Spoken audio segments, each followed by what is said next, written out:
People who have stories they want to share, but have not found a question relevant to them. What are your stories? One late night coming home from an evening out, my husband, a friend of ours, and myself rounded the corner to the stairs that lead to our apartment, when we saw it. Sitting about halfway up on the stairs was an opossum, eating a sandwich. He was sitting on the stairs just like people do, on his butt, with his little feet sticking out, and in his hands was an honest-to-God Subway 6-inch, still in the paper but slightly unwrapped, just like people eat it. It was like he was a tiny person in an opossum suit. There was just something so human-like about everything he was doing. We stood there for what felt like ages watching this opossum eating, and trying to figure out what to do. No way were we going to risk walking past him. We finally decided to take the long way around back to the second set of stairs, but as long as I live I'll never forget that opossum. It was such a truly surreal moment. Oh my goodness, thank you for the rewards you guys. Also for everyone asking about photos, this was around 2003 so cameras weren't in everyone's pocket at that time. Trust me, if that happened today I'd be sharing video of the funky little man and his sandwich. I probably would have stayed there to stare at him simply because I'd want to see an opossum eat a whole sub. I really wonder where he found a full Subway sandwich. I honestly can't think of any nearby Subway places near my apartment. He looked like he was just chilling on his lunch break. He bought it, duh. How else do you get sandwiches from Subway? When I was homeless I could usually get one free meal a day from Subway. Back in high school I worked as kennel help at a veterinarian office. One day we ran out of sink cleaner and some various products necessary for work. He sent me to Walmart to stock us up. I loaded about 10 or 15 cans of Comet and a few jugs of Clorox in the buggy and was headed over to get something on the other side of the store. As I rounded a corner I almost collided with another lady's buggy. She looked down and all but screamed, "Is there a sale on Comet? Oh my God!" and took off running with her buggy towards the cleaning aisle. I tried very hard to catch her and tell her it was for work. But she was absolutely determined to grab the rest of the Comet. If you were accidentally scammed by a teenager into buying a duck ton of Comet in 1984 or so, please know I tried to stop you. I hope someday I see the post about how I was scammed into buying a duck ton of Comet in 1984 by a teenager in Walmart. And someone who said how I was working in Walmart cashier and got these two crazy people who bought duck ton of Comet in 1984. The next story. I just finished stocking the shelves at Walmart with Comet back in 1984 and they were suddenly all gone. Followed by WSB breathing new life into Comet stock. They've always wanted to go celestial bodies. I've shared this before, but my friend from grad school had previously been a skydiving instructor in Colorado, and had jumped more than 600 times. One of these times, he, for some reason, had his wallet in his suit, and it fell out. Fell to earth somewhere. He figured this sucks but oh well. Absolutely no chance of finding it. Separately, a man in rural Colorado was found murdered.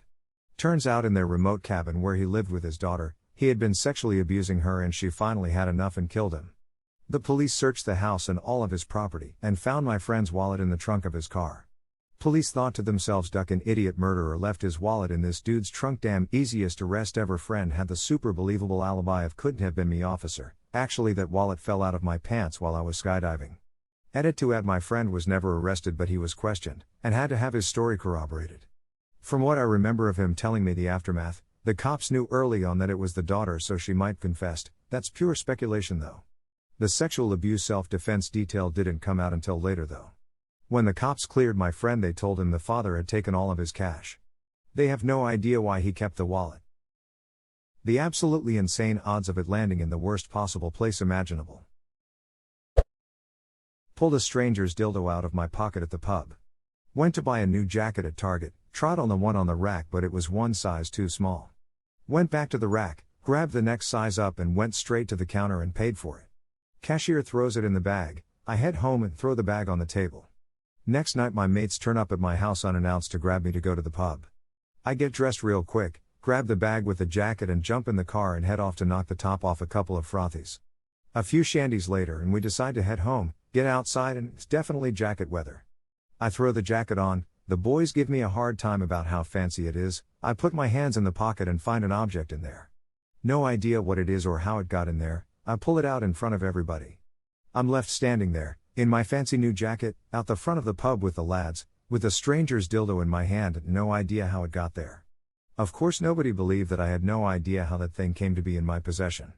Almost 20 years later and I am still curious about the series of events that lead up to somebody needing to hide their dildo in a jacket on the rack at Target, why they didn't return to get it, and if they did return, what their reaction was when they couldn't find the jacket. Maybe Voldemort realized using important items in hidden places was too easy for Harry and the gang to figure out, so went in totally the other direction for his second round of Horcruxes. Edit, Dark Magic would be such a great name for a vibrator. Edit 2, or the Dark Lord Soul Splitter Edition. Horcruxes. Did you put a dildo in the jacket of Target? Dumbledore asked calmly. One time I had a substitute teacher who fell and hurt herself while walking me somewhere. She went to the nurse, didn't tell any of the other teachers, they asked me during lunch where she was, and disappeared forever. I'm assuming she may have been let go for not telling anyone that she couldn't teach for the remainder of the day. It's basically a fever dream memory at this point cause it happened when I was 7. I hope she's okay now. Reminds me of a substitute I had who was like 90. The fire alarm went off and we all got up to leave. He asked where we were going as he didn't hear the fire alarm. And that reminds me of a story from my boomer dad. He went to a Catholic high school, and all of his teachers were nuns, most of them quite old, not all. Some of them continued to teach well into my childhood. In a 100-year-old stone building, his German teacher, Sister Maria, was very strict and demanding.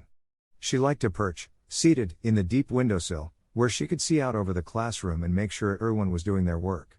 She was also very old and had a tendency to nod off to sleep while seated there, with an often open window behind her. So this room of 20 teenagers was in a constant battle between letting her sleep as long as possible to get out of class work, and waking her up any time she looked like she was about to pitch back headfirst out the window. My dad and his classmates were maybe kinda assholes. Well, at least they made sure she didn't fall out the window. But I thought nuns could fly.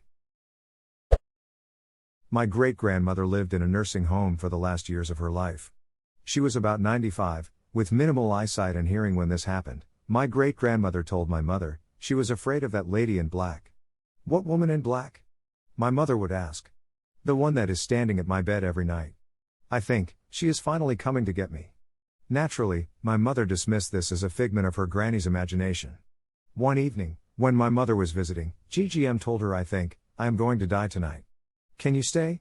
I don't want to be alone when the lady in black comes for me. So my mother stayed at her bed, sleeping uncomfortably in an old armchair. Suddenly, she awoke to some noise she could not immediately pinpoint, but she saw a figure in a long, black gown, standing at the far end of the bed. My mother's scream must have woken the whole nursing home, but it especially scared the lady in black. She turned tail, left the room and ran into one of the nurses, who came running to investigate my mother's scream. It turned out, the lady in black was my GGM's bedridden and demented neighbor. Nobody knew if she could actually walk, let alone dress up in her favorite black dress and wander the nursing home at night. Apparently she was seen by some of the other inhabitants, who, fearing they would thought to be crazy, simply never talked about the ghost that would enter their rooms at night to stand at their beds and water their plants. That is both scary and pretty hilarious. One time I was walking across campus stoned. I'm walking by two kids, aged maybe 10 and 5, like 20 meters away. Not sure why they were there without an adult, but they were. The younger one looks at me and yells, "Hey, I like your shirt." So I yell, Thanks." He responds, "And your backpack is okay." I don't respond. The older one yells, "He's working on his compliments." We both continue on our ways. A few hundred meters away, a dude about my age walks up with a tray of cookies, says, "Hey, you want a cookie?" I'm like, "Yay, I'd love a cookie." "What's the cookie for?" He says, "No reason, just handing out cookies." "You want two?" I say, "Yay, I'd love 2 cookies." "Thanks a lot, bud." So I take 2 cookies and they were awesome. It was a pretty good walk. Similar story, was walking down the street a few summers ago and passed a bunch of shirtless gym brothers chilling in their front yard with a grill and a cooler. They had this mountain of little foil-wrapped bundles all piled up next to the grill. As I was walking by, on the other side of the street, one of the guys yells, "Hey bro, want a hot dog?" I said sure, so the dude threw me one of those foil-wrapped things in a perfect spiral. Straight up fell into my outstretched hands in mid-stride from the opposite side of the road.